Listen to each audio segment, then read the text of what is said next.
I really see something that said, take a look at what happened.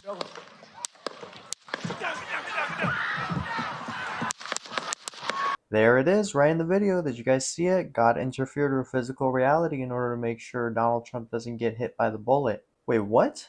What are you talking about? It was indistinguishable from coincidence or luck that he turned his head? You can't confirm that it was God? Yes, you can. It's obvious. Oh, evidence to show that it was actually God interfering with reality in order to make sure that he was saved. I mean, the probability. Just look at this. The probability was so low. The probability, it couldn't have. It had to be God. There's no way. The probability was too low.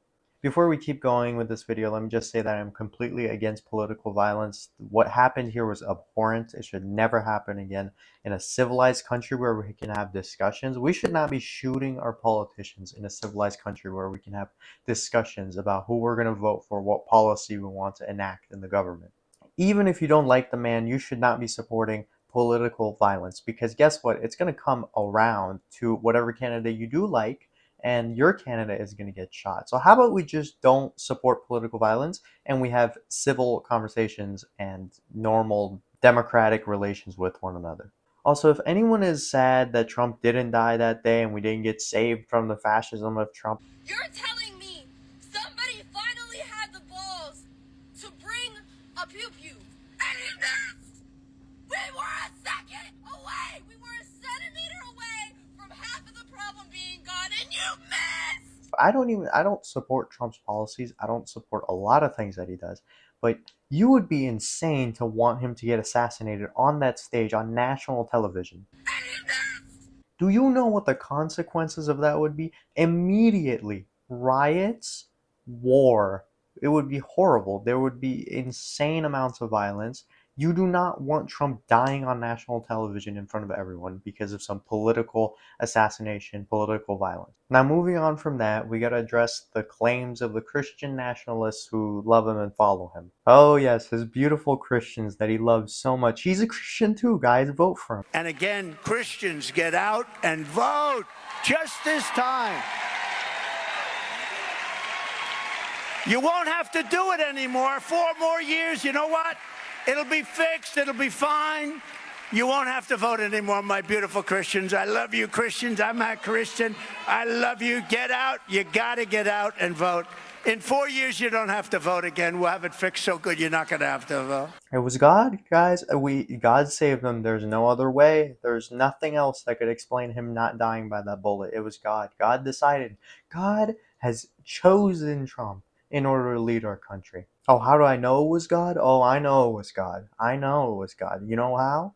The assassination attempt happened at 6:11 p.m. And guess what? Guess what? If you go through the Bible, if you turn on your Christian pattern-seeking brain, and you go through the Bible, and you go through all the 6:11 verses in every book, eventually you find something, because it's almost 1,000,000 words in the Bible. You can eventually find something that resembles something that has to relate to the situation. You look at Ephesians 6:11. Oh my goodness, armor of God. There you go. Trump has the armor of God on. He's appointed, guys. It's honestly amazing what you can do with the pattern-seeking brain, with the neuron activation that happens when these things happen, the coincidences. Just connect the dots, man. You know, it relates to my religion exactly. The issue with this is there's pretty much zero standard for what the majority of people call the supernatural, which they wouldn't even call that. They just call it God. They don't even realize they're talking about the supernatural. They don't realize the claim they're making, the burden of proof for the claim that they're making is extraordinary. It's so high, the burden of proof. But it's become just this normal thing in culture where you can't immediately explain something, so it just turns into I don't. It was supernatural, man. It was that's it. It was a demon. It was spirit. It was ghost. It was God. God moved the bullet an inch away, or God tilted Trump's head in order for him not to die. I am with you. I will fight for you. and I will. It's like the natural explanations were just thrown out the window as soon as they seemed unlikely. As soon as we thought about, oh, maybe he got lucky that he turned his head. Oh no, it was too close. There's no way, it was too close. Maybe this is what happens when a amateur kid who gets access to a sniper is many feet away, like a long distance away, and he tries to assassinate someone. Maybe this is what happens. Maybe he's not a trained military sniper, so he has a high likelihood of missing. Oh no, it was God. I understand we like to assign meaning to things. We like to assign intention to things. You go and there's some spooky coincidence where you pray and then someone appears that tells you exactly what you needed to hear, or you think you meet the right person at the right time, and you pray and it seems like everything's working out. And I understand it's easy to attribute that to whatever intelligence and intention, or whatever you've been grown up with, whatever you've been taught about this certain religion. I understand attributing to your God. People need to acknowledge that supernatural claims like God interfering with physical reality and making sure somehow, one way or another, we can't prove how, we can't provide any evidence for the method, the mechanism. We can't provide that. But he moved Trump's head, or something happened where Trump was saved. You need an extraordinary amount of evidence in order to prove that it's your specific God. He did it. He did it through this mechanism, which you need to show how he did it. Show that the methods you're using to investigate this are actually reliable and can be used over and over again to demonstrate supernatural claims. Overall, anything supernatural, the burden of proof is extremely high, so you can't just be going around saying, oh yeah, God did it. God saved them, guys. That's it. It said, Ephesians, it happened at 6. That is your pattern-seeking brain putting things together, assigning meaning and intention to things that you think is from your God. But now I want to talk about the issues with this, right? The idea that God was the one who saved Trump from that bullet. I've been thinking about this idea that we're just God's pawns in this game that he's playing. He has just some kind of game and we're all just pawns in his divine plan. We're just running around. We have free will to the extent that it goes according to his plan, because apparently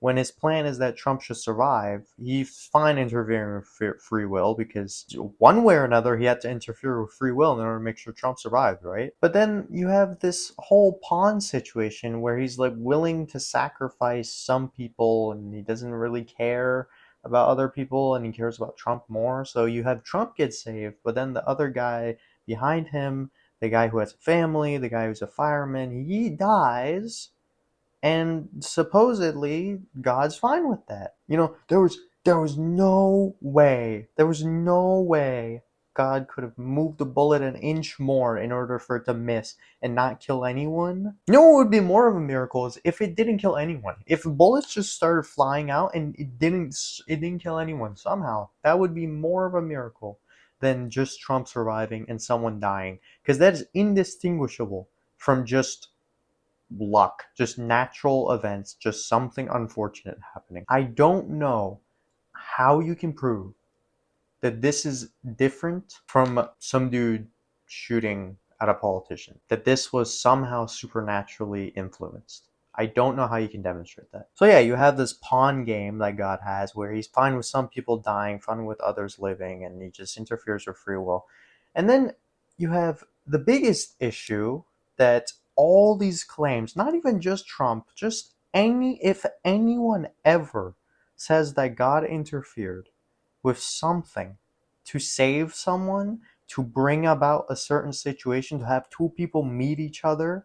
Oh, my wife and I, it was God's plan. It was God's plan. We're meant to be together. He brought us together. You have subtracted God's epistemic distance from our free will that you want to keep so badly for the apologetic of the problem of evil. Problem of evil is basically, why is there suffering in the world? And a common answer to it is, God keeps his hands off. He's like, all right, You guys have your free will. You do what you want to do. And our free will is so important that he's willing to let thousands of children die from malaria every day, thousands of children die from bone cancer, millions of innocent people to die from natural disasters. So he keeps his hands off of it. He doesn't interfere with the physical world. He just leaves us be. But then apparently it's okay if he interferes with the physical world, because it's okay as long as it's part of his plan. In order to save Trump from that bullet, God had to interfere with human free will at some point or another, whether it be he moved the sniper's hand, or he told Trump to move his head, or he made the sniper miss. He moved the bullet that hit the other guy instead of Trump. He had to interfere with human free will.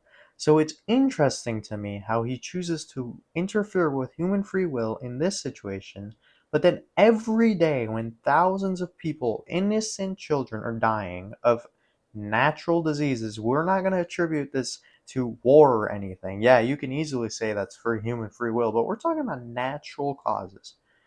He's not fine interfering with human free will. He's not fine interfering and helping someone get the cure to cancer. If you truly think this is the way God operates, he just chooses and picks who gets to die and who gets to get thrown out, and how he's going to interfere with human free will, you really need to consider what you're worshiping. Because if this God is willing to save Trump, but if he's willing to interfere with human free will and save these people, these specific people, why is he not interfering with human free will to save poor, innocent people? You cannot have your cake and eat it too. You cannot use free will as a defense to why there's suffering in the world now. It's not God's fault at all, because we want to make sure that we're not attributing anything bad to God. It's not God's fault that there's suffering in the world. But then use it at the same time to explain supposedly miraculous events where people are saved. You either have God not interfere and truly give us free will, in which case you don't have the option to say, oh, God did this in my life, and Trump was saved by God, and this person I know was saved by God. Because remember, God can't interfere with the physical world. He can't interfere with human free will, human events. He just has to let it happen. Or you have God interfering with human free will, in which case there is no justification for why he can't stop bone cancer, why he can't stop malaria, why he can't stop the earthquake that makes the rock fall on the child and make him die miserably as half of his torso is crushed. You don't get to make these excuses anymore. So pick one. So you gotta pick one. God interferes with the world. You don't have an apologetic for the problem of suffering. You can't use free will as an excuse anymore. God doesn't interfere with free will, in which case, fine, use free will as an apologetic, but then you can't have anyone getting saved by God because he's interfering. He's putting his little fingers, he's moving the bullet a little bit, telling Trump to tilt his head. Nope, can't have that because he's not interfering. You know, something else I also thought about when everyone started claiming that Trump was saved by God, it was God that was saving Trump from the bullet, is it was really interesting to me that God apparently has no problem with the bullet going through Abraham Lincoln's head and JFK's head, which are probably the most influential, most important presidents in the history of the United States. They've done so much for equal rights. They've done so much for the country, and apparently God doesn't care. They can die. He wasn't willing to interfere in that. It's so narrow-minded to just look at the president that you like and say he's saved by God. How about we look at all these other people that were also very important, very influential? They died and God didn't care. What about them? I guess God has his favorites, and his plan. He just moves his pawns around and some of the pawns die, I guess. Also, isn't there a story about how Hitler was like in World War One and he encountered some soldier, and the soldier was about to shoot him, but he showed him mercy, and Hitler got to live on and do all the atrocities that he did. Was that God? Was God showing Hitler mercy? Did God interfere to save Hitler then? Or is it because it doesn't suit your agenda? It wasn't God. It was just human free will. The thing is, when you make supernatural claims, you have to provide good, reasonable, objective, measurable, demonstrable evidence for it, because otherwise we can put anything in place of your God. We can put anything that we can't measure, that we can't gather evidence for, in place of what you're proposing. I could say it was luck. I could say Aaron Yeager was whispering in Trump's ear in order to make sure that he was moving his head. C'est toi le nouveau titan assaillant. Tu dois survivre. Décale ta tête. Tu vas finir ce que j'ai commencé. Who knows? You can't disprove that it wasn't Aaron. Aaron is outside of time. He can go wherever he wants in time and he can talk to anyone. So it was probably Aaron. This is the issue with making claims without evidence, because then anything can be replaced for it, because all you're using is faith. All you're using is your personal agenda. Follow your specific religion. But anyways, that's it for this video. Again, I do not condone political violence. I do not condone shooting politicians. I condone civil conversation, voting, and talking to your senator, talking to your mayor, whatever you need to do. Send letters out and be civil, please. What I do condone is being skeptical and not making claims about the supernatural, which require a lot of evidence to back up, willy-nilly, here and there. God help me find my keys. God help Trump survive. You need to provide evidence for how you determined God interfered with the physical world in order to interfere with something, change something. But that's pretty much it. Thank you so much for watching this video. Hit subscribe if you like the content. Hit the like button. Comment below your thoughts on this topic. Did God save Trump? Maybe he did. Maybe there's some evidence that I don't know about. So please comment about it if you think that is the case. And I'll see you guys in the next video.